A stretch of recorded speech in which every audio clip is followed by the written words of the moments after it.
right, let's go to Mike in Manalapan. What's up, Mike? Hey, guys. How you doing? What's up? Not much. I was originally calling in to talk about the Michael and A-Rod thing, but then, Don, you made, one of the most moronic comments. Oh no. I've ever heard. One of the most. All right, that's bold. Go ahead. And it actually proves why you two would fail if Michael wasn't part of the show. Oh, no. I mean, your comment about Joey Gallo, and I'm a Mets fan, saying why are they offended by him? Because he bats 160.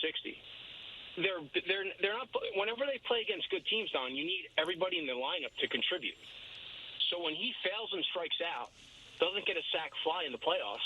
All right, well, every out matters in the playoffs. But are we in the playoffs? Are we? Do you really honestly think? Wait a minute. No. Wait, I got to defend myself. You called me out as being basically a loser. I should be allowed to defend myself. I'm putting him on hold because he can't be quiet. Because I don't want to disconnect them. We can interact. Get him off hold. Okay. No. Are we in the playoffs yet?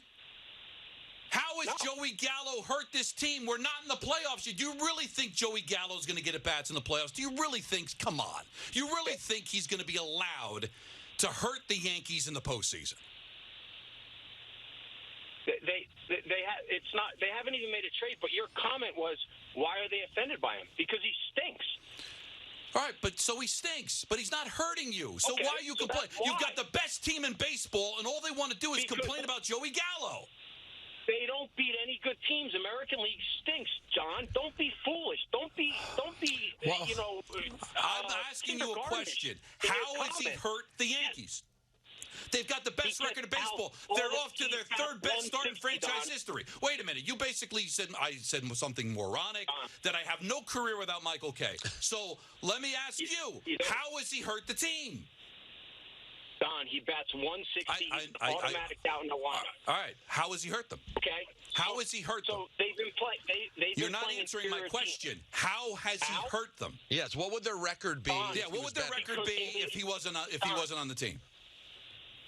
Don, you sound pre-K. He makes outs, Don. That's how. But you're not answering. But they've got the best. They've got a 14-game lead in the division, yo. They've got a 14-game lead in the division. How is he hurting them? How is he hurting them? He's an automatic out. I agree. He gets on base 16% of the time. That's basically, or he gets a hit 16% of the time. How is he hurting them? They're 100 games above 500. They've got a 14-game lead in the division. How is he hurting the Yankees? And I guarantee you, on the souls of my children, he will not be on this team in the postseason if he continues hitting the way he's hitting. So how is he hurting them? How? So he is hurting the team. If he wasn't, then he would be on the playoffs, Don. No, he's not hurting. Playing well. You're You sound foolish because you don't answer. First of all, here's why you're a fool. You can't answer questions because I asked you 17 times. You haven't been able to give up with any kind of comprehensive answer on why he's hurting the team. Plus, I told you why he's in the lineup because he's a great fielder. You don't think fielding helps you win? Does fielding help you win? Does fielding help you win? That's 3 times. Does fielding help you win? 4 times I've asked.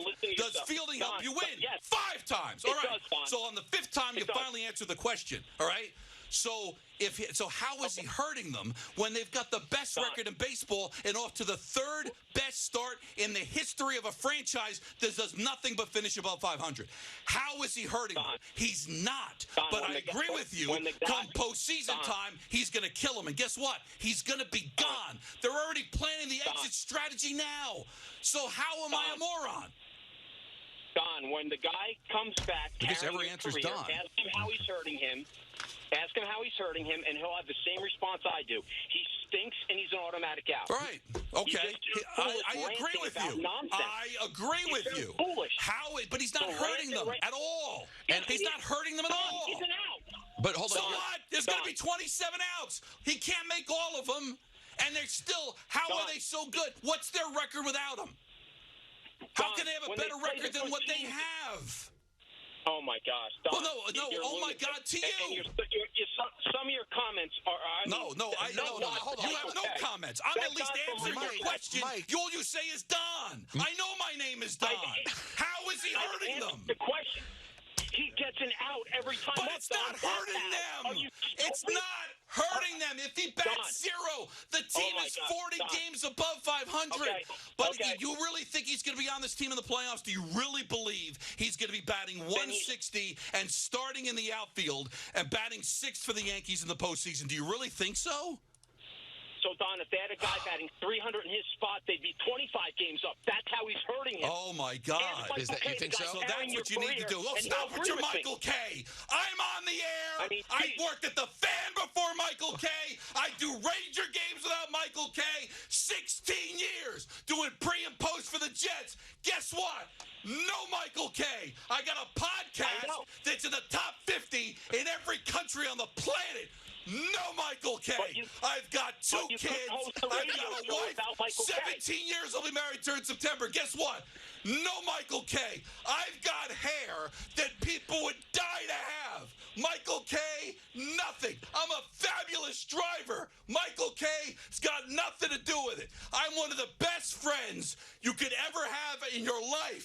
0 to do with Michael K. Do not ever say to me, you wouldn't have the guts to say it to my face, Michael K.'s got nothing to do with what I am and who I am. I can work with Michael K. I can work without Michael K. You better bring it.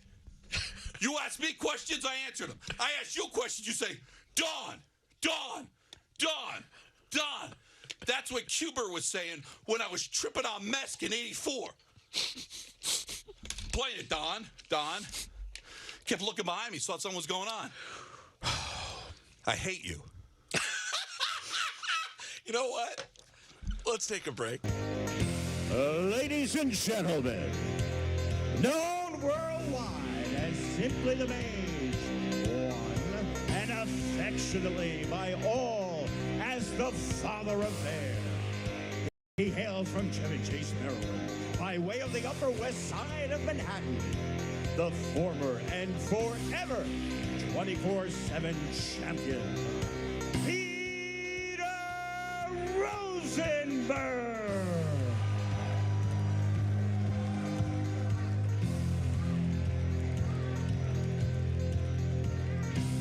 And now, hailing from 80s Jersey, New Jersey, where the Camaros roar and the Budweiser nips flow like the River Nile.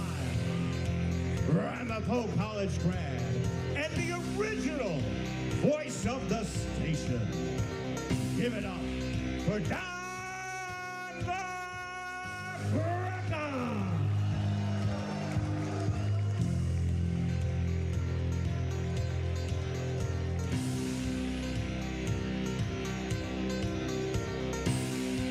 And now, at 6'4", 228 pounds, from Fordham University in the Bronx, a multi-time Emmy winner, and not, nor will he ever be, a member of the Radio or Baseball Hall of Fame.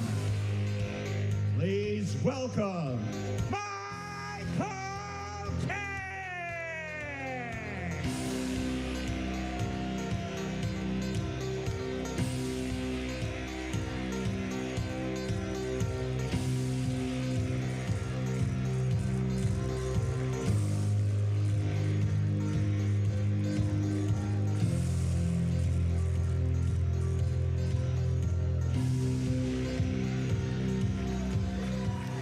Well, what's up, everybody?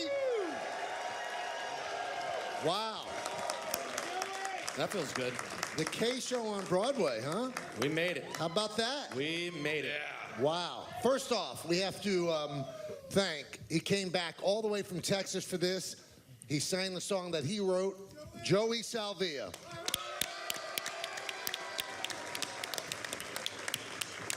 And if you're a Nick fan, you know the voice that introduced us. We were so happy that he made time for us today. Mike Walczewski, we know him as King Wally. There he is. Woo! And this is indeed the Michael K. Show. Thank you all for coming out. We appreciate it. We're going to have some fun to be pretty amazing. from 7 to 9. Yeah. That's when everybody takes their clothes off. Right. This is when we will do the show fully in the nude, which we know everyone's waiting for. I'm not gonna do that. Get your pizza ready Right. to put pawn chest. Pawn chest. Pawn chest. Pawn That's what we're chest. doing today. That's what we're doing, pawn chest. And I know you're in a good mood today. You have a 1 point in the bag. My 3-pointer already gone. Oh, so pathetic by you. Really, a Moving day, I like to call it. No, I don't think it's moving day, but it was a horrible effort from the Packers, and it was a big mistake on my part. What'd you expect? Well, I this was the expected turning something point. else. It's the turning point. It is You the said turning it point. yesterday. It's Yeah. the No, turning no. point. But you know what? I'm mentally not fearing it this time. Really? Yes. Now, if I get a 3-pointer that clicks, then Though I I gain walk 3 through points the on you. valley of the shadow of death or whatever, Right. I'm good. Right. I have the staff and all the stuff that they said you have. I got it. Yeah, they never had a chance, by the way. They The never Packers? really. The Packers They were never awful. had a chance. They were awful. They were From the awful. second I turned it on, it was bad. But this is amazing. Look at all these people that are here to come celebrate the 20th anniversary. And I'm like Robert Saleh. I kept receipts. There were a lot of people. Oh, I kept receipts. Yeah. When I had Tell us about them. when I had I won't mention any names, but I sat because I don't remember his name, because that's how insignificant he was. There was an agent. I was looking for an agent, and I sat down with him. This is probably Peter, maybe 04, 05, just as the show had moved to afternoons, and I wanted to get an agent, and he told me, "You want my advice? Get off the Michael K. show. It's never going to work. Wow. It's never going to happen. Wow. It's probably best that you go find something else to do. I can't market you on that show." Wow.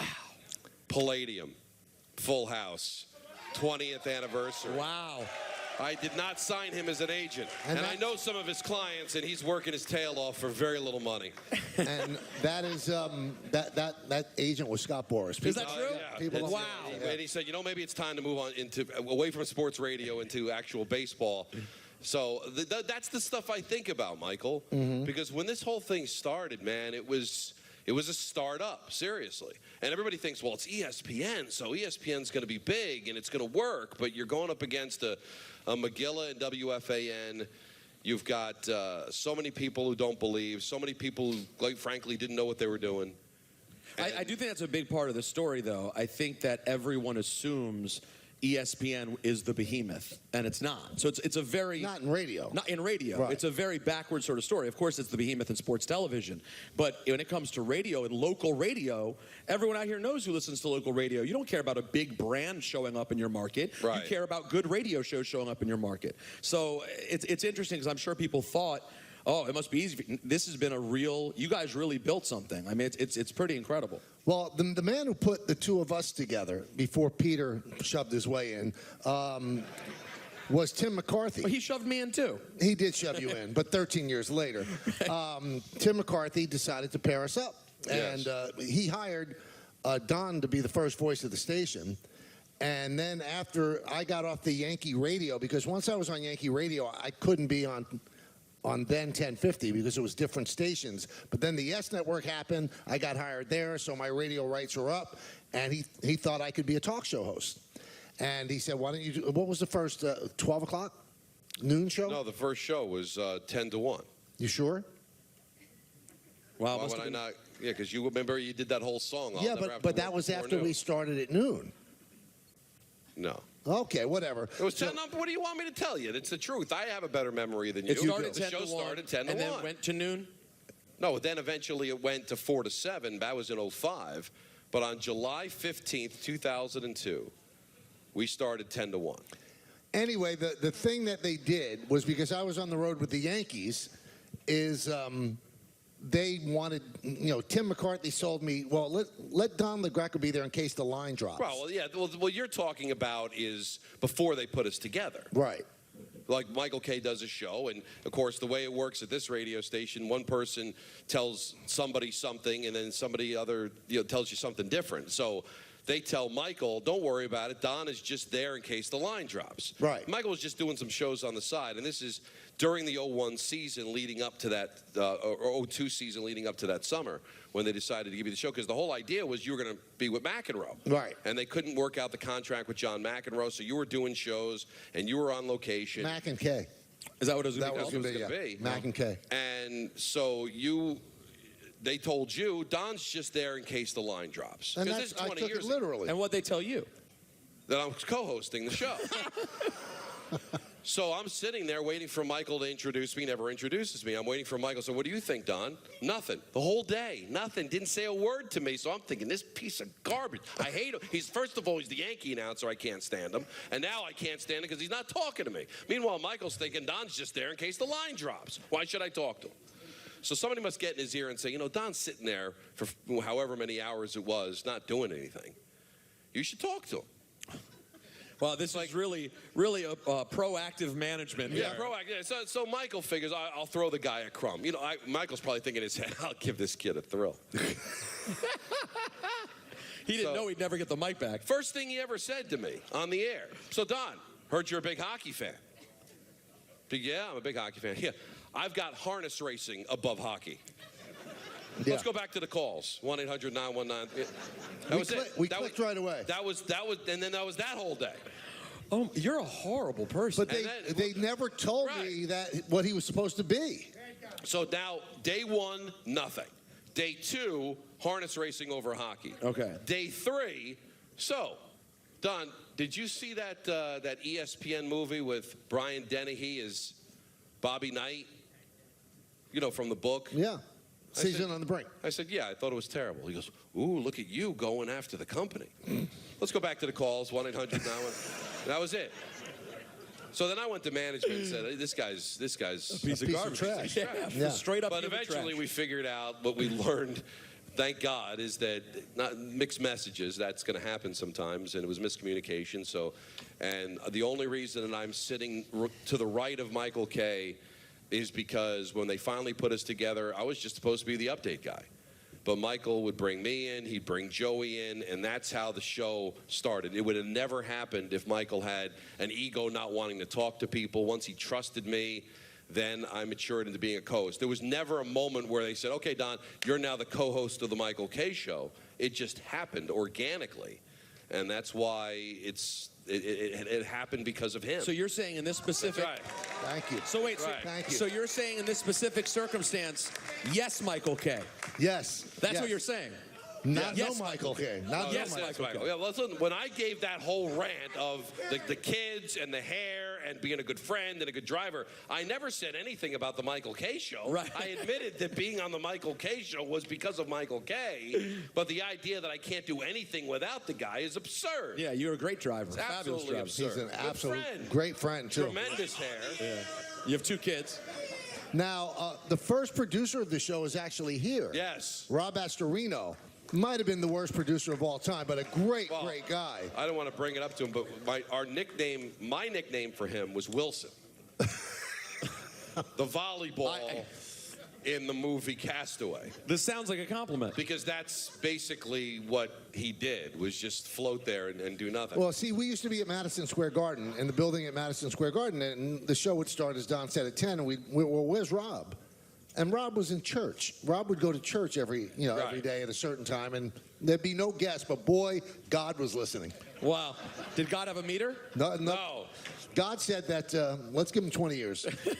Yeah, and Rob ended up becoming a politician. Yes. He was starting that back then. Yes, he was starting that back then. And the reason I called him Wilson was because before we officially became the Michael Kay Show, I went to my first Super Bowl.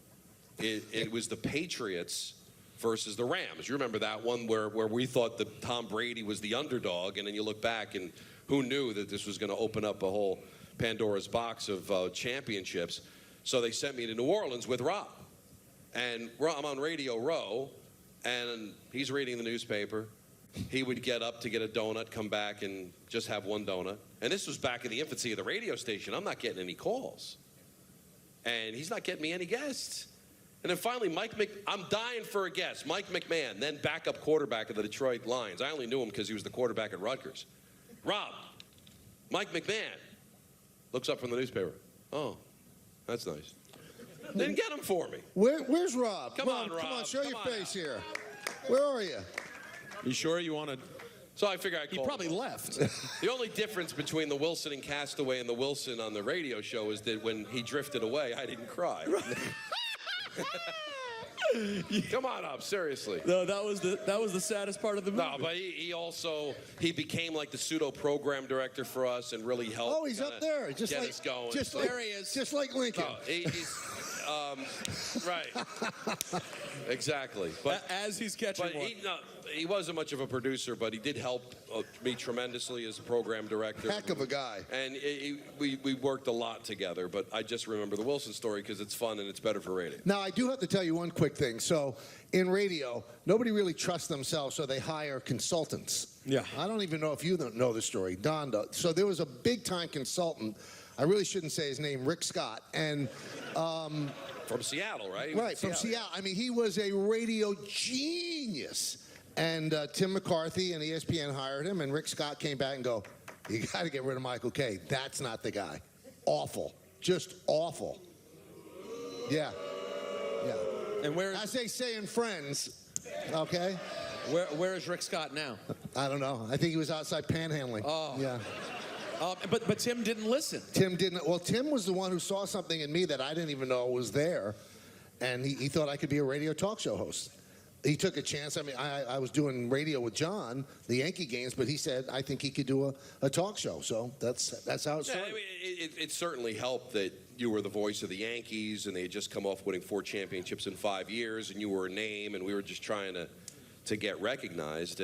But you know, people forgot that you covered the Nets all those years, college basketball. You were all over the map sports-wise, but it really helped a startup station to have someone as recognizable as you, and then instantaneously Yes comes in, and now your face is seen. So that was big time for us to get going. Most important Hall of Fame. That's right.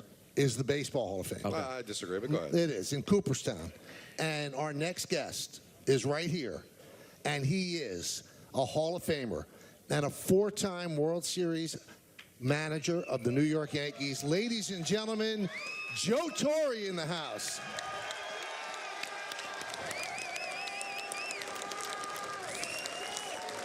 Joe, thank you. Thank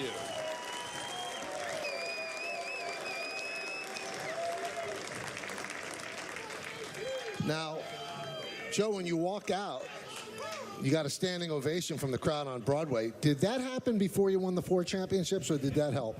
No, I was able to get through a crowd without a problem. Well, thank you for coming down. We appreciate it. Well, I'm thrilled to be here for you, Michael, and 20 years. I mean, our foundation and your show coincide. Our Safe and Home Foundation just celebrated our 20th year also. So I'm happy to be here. You'll always be special for me. You know, you were there during a very special time in my career, my life, and I'll never forget that. Well, thank you, Joe. Your Safe at Home Foundation dinner was last week, and you know you made a comment when you were talking to the crowd that when you take a phone call, you never say no. When you ask somebody to come to that, no one ever says no. And then you had all those people on the stage. I mean, it was amazing, the talent that was on the stage.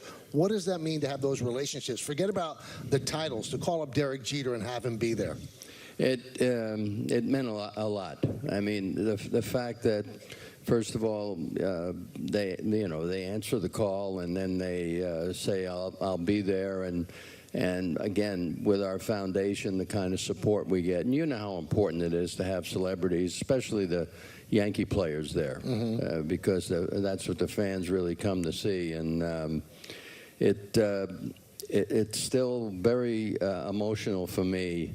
Yeah, because I'm hesitant in asking, basically because, you know, people have a day off or a night off, and they have things to do. Everybody has, you know, personal things to take care of, but they make time for us, and that's always meant a great deal. You know, I'm always interested to get, like, what was the turning point for you? I mean, you come to New York, you were a manager in other places, including my Mets, and then it all comes together in 4 championships in 5 years. Were you just a better manager with the Yankees than the other places, or did something click? Did you make an adjustment? What just turned it all around for you as a skipper? You know, that's a good question.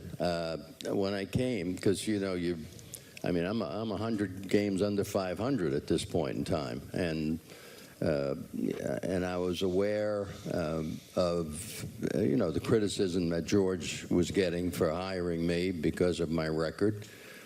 And it didn't bother me. I figured this would be a chance to find out if I can really do this stuff. Because I'm sensitive, and I'm sure managers are when they say they don't hear the boos or they don't know about the criticism. You're aware of it all. And there are times, when you manage and maybe it's not as good as you wanted it to be, that you say, is there something I could do differently or better or whatever? Mm-hmm. And I came to answer your question, or start answering your question, Don, is the fact that and the most important meeting for me was going to be the first meeting with my team in spring training. Mm-hmm. Now, not the pitchers and the catchers, but when the whole group was there. And I was really questioning myself as far as how am I going to go about this? And, you hear the echoing of, your player's manager now. A player's manager, if you lose, it's a bad thing. If you win, it's a good thing. Right. Okay?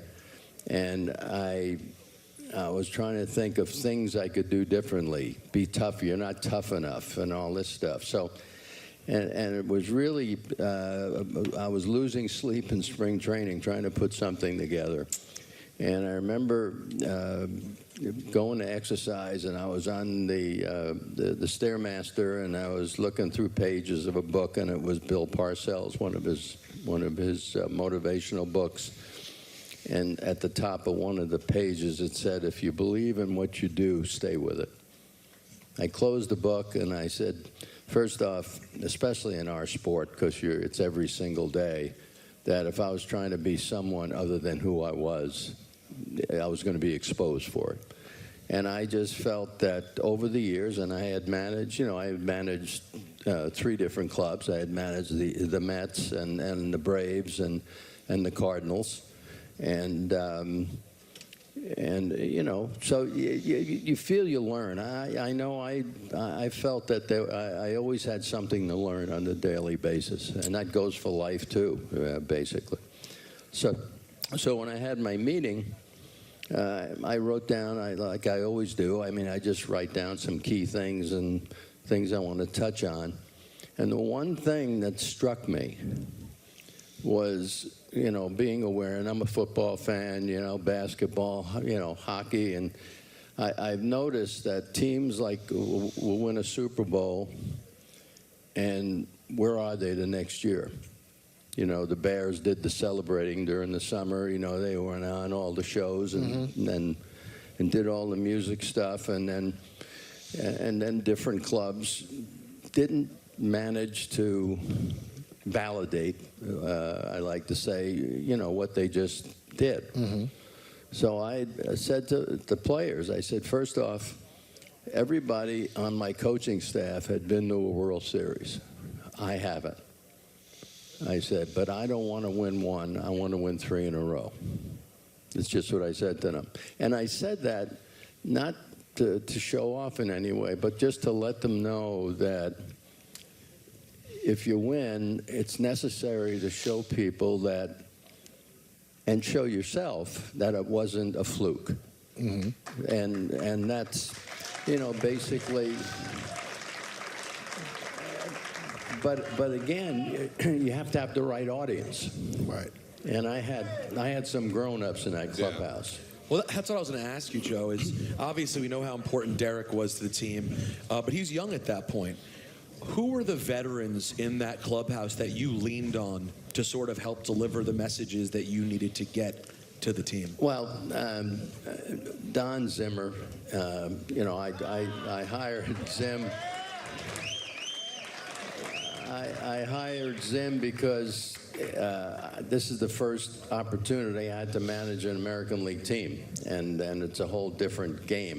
Not as much now as it was then, because no DH, stuff like that.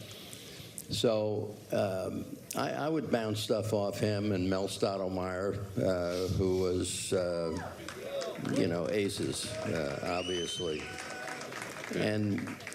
But it was really player-wise, you know, you had Paul O'Neill, who I was familiar with. He was in the National League. You know, and other than that, Tino came over, you know, because Donnie had retired. And I was just doing it by feel at this point in time. And I can tell you one thing about Derek. You mentioned Derek's name. By August of '96, of his first full year, the veteran players were looking for him to do something. You know, they would, you know, he was leading by that time. And again, not by doing anything other than playing every day and being ready to play every day. Now, one of the genius moves that you made, I thought, because I covered the team. Only one genius one of move? them, I said. One of them. Because I covered Billy and Lou and Buck. And what I saw with all three of those guys is that they worried about the phone call from George Steinbrenner, and it ruined their day. And you, Joe's told these stories before. If you lost 3 in a row, you would call George Steinbrenner instead of waiting for the phone call. And I thought that was the genius way of dealing with it. Well, first off, you know, I played for three teams in my career. I managed those 3 teams in my career, and I was fired by those 3 teams in my career. I mean, what was George going to do? Fire me? I mean, that's you know, my brother Frank, you know, said you got to be crazy because, you know, you realize how many managers this guy has gone through. But it just had it in my head. You know, I felt like I did a good job as a manager. You know, we went to the playoffs in '82 with the Atlanta Braves. But there was really never anything that was overly significant to qualify me, in other words, as a good manager, because they, you know, it's all about, you know, statistics. And I just said, I want to find out if I can do this, and I know George wants to win badly, and he will, you know, supply with the players. And, you know, sometimes he went overboard. You know, he would claim players off waivers just so another team couldn't get them. You know, even though you didn't need them. And did you guys ever have shouting matches with each other? Yeah, just the one. And I forgot one of the pitcher. Who was it? You may remember this. We were sending a pitcher down just to get himself back. And I was under the assumption we were sending him to AAA, and they decided to send him down to Billy Connors down in Florida. And I just didn't know about it, you know. And that's the only thing that bothered me. Here I am talking to the press about certain things. Not that I cared if he went one place or the other, but I didn't know. And the other thing was when we, what was it, in 2000, we claimed Canseco. Right.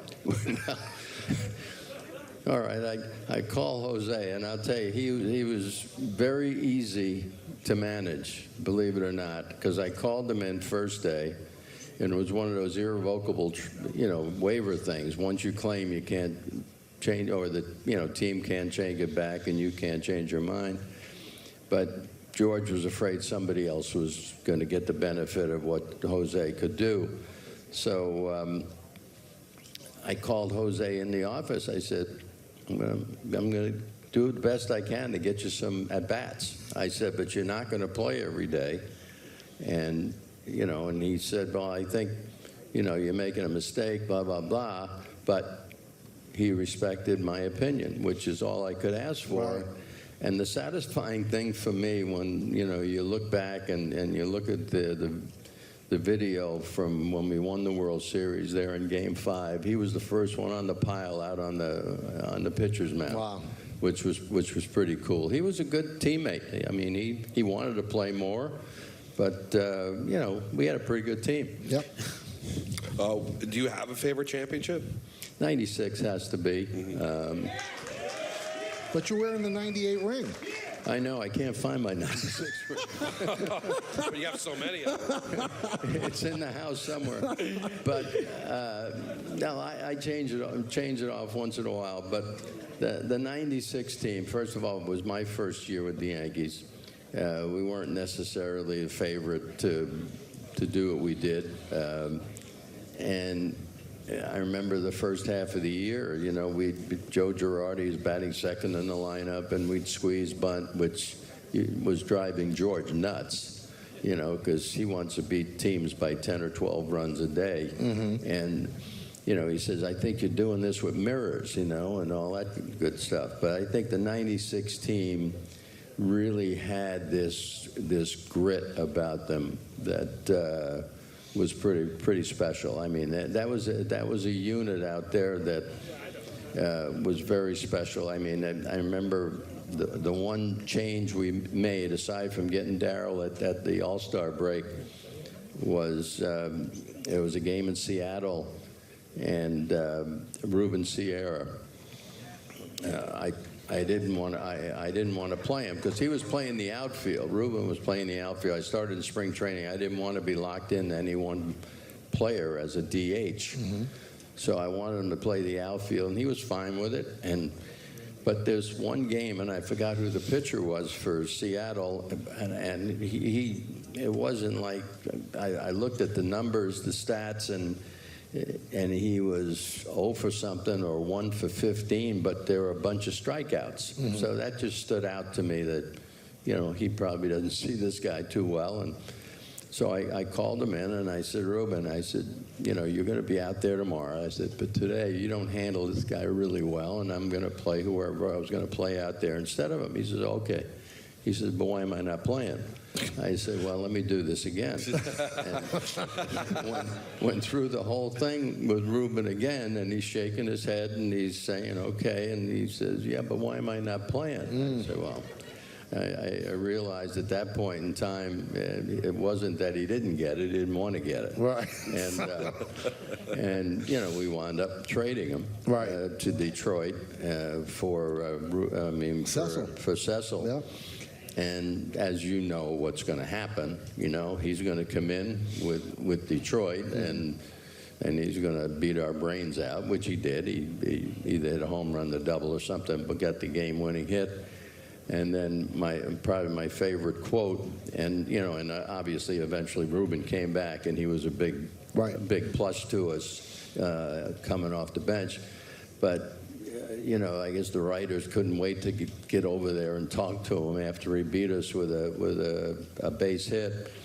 And he says, I like it over here, meaning Detroit.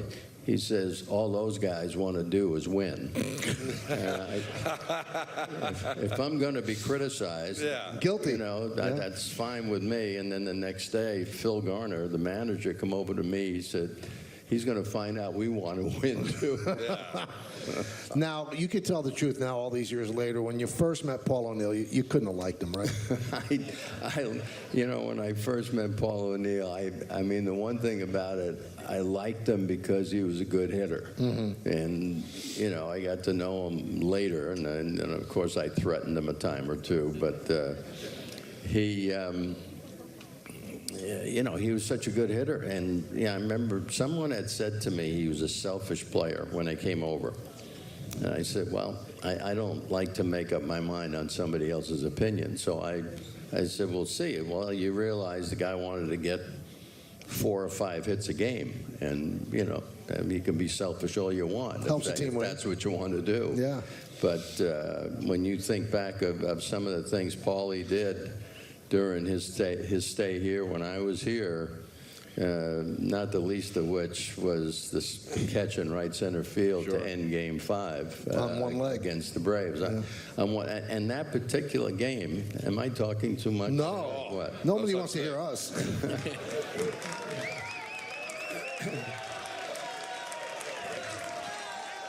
They love you, Joe. They agree I'm talking. No, they want you to talk. No, on that particular game, because you remember Andy Pettit got beat up in Game 1, and I had come in. I had brought him in. He won 20 games that year for us, and you know, he came in. I said, what happened? He says, I thought I had to do something more because it was the World Series. That was his first World Series. So we lose the first 2 games. And now we win, you know, David Cohn's game, game 3. And then game 4 was Kenny Rogers. Kenny Rogers, yep. And, you know, he got beat around a little bit, and we wind up winning that one. What was it, 10-8 or something? With the Leyritz home run. Whatever it was. Right. The Leyritz tied it up, and then, you know, Boggs walked. You saved Boggs. Yeah, I did. But that particular, the game 5, we're tied at 2 now, and it's going to be Smoltz against Pettit. And, you know, I know it's easy. The easy thing to do, and you won't get second guessed, is to, you know, not play Cecil and play Tino at first base, and because there's no DH down in that in the National League Park. But Cecil was swinging the bat better than Tino. And then the other thing was Andy Pettit pitching. And Boggs' defense, you know, he was limited range-wise, and Charlie Hayes, you know, had better reach. And I called them both in, and I told them, I called Boggs in, and I called Tino in, and I told them they weren't playing, and I'm going to do this one at a time. And then I called Paul O'Neill in, and I told him he wasn't playing. And they, you know, none of them said anything except, you know, pretty much all, and I did it one at a time, and they just dropped their head and, you know, left. They weren't happy. Some were mad, some were sad. And as soon as Paul O'Neill left the room, Zimmer said to me, he says, you know, he's been playing on one leg the whole year. He says, you know, he probably deserves to play. And I thought about it. I said, you know, you're right. So I called him back in, and I said, executive privilege. I said, I'm changing my mind. Oh, he must have been thrilled. No reaction. No, really? It was the same when I told him he wasn't playing. No kidding. He just had that poker face and just, he went, and walked out. Wow. And now we can't shut him up in the booth. You know, before we let you go real quick, just not to embarrass Michael, but it's a story he always told, and I never had a chance to ask you why you referred to him as Rona Barrett when you took over as Yankee man. No, it wasn't when he took over. It was like a month in. A month in? Yeah. I just had a bad read, Michael. I had a bad read. You know, it's like that quarterback throwing the interception. Oh, you got that one wrong. It was just a bad read. You know what's funny, though, about that, Joe? When you said Rona Barrett, the players had a blank stare. Only you and I knew who Rona Barrett was. Does anybody here know who Rona Barrett is? Yeah, see, not that many people. Well, now you ask kids if they know who Bruce Springsteen is, and they say, who? You know. Yeah, Taylor Swift they know. That's right. Joe, exactly. Last thing I got for you, are you able to sort of process that if you're able to look back at that photo of you right there on the screen, that photo, that look of you in that uniform with that hat, it is one of the truly iconic Yankee looks of all time. You will forever be associated with greatness in this franchise. Are you ever able to fully appreciate that and kind of live in it? I appreciate it every day when people, you know, recognize me and compliment me. I appreciate it. I'm not comfortable understanding why they do that, and I'm not just being humble at that point in time. We love you, Joe.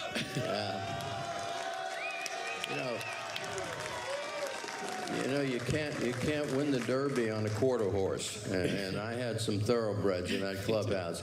And the thing about it is they never got stopped to admire what they've accomplished because they felt they wanted to do it again. And I always had this feel that we had to get better just to stay the same. And then these guys did. And they got you your 3 in a row and this close to 4 in a row. Oh, boy, yeah. 4 in a row would have been nice. Yeah. Joe, we can't, I mean, I know you came all the way in the city for this. We can't thank you enough. Really, it means a lot. Well, it means a lot for you to invite me, Michael, and be a part of this. Thank you so much. That's a great Joe Torre, the Hall of Famer. That's a wrap on the show for today and this week. Coming up next, ACC men's basketball. For all of us here on the Michael K. Show, this is Chris Sheeran saying have a great night. Enjoy your weekend. We will see you Monday at 3 o'clock.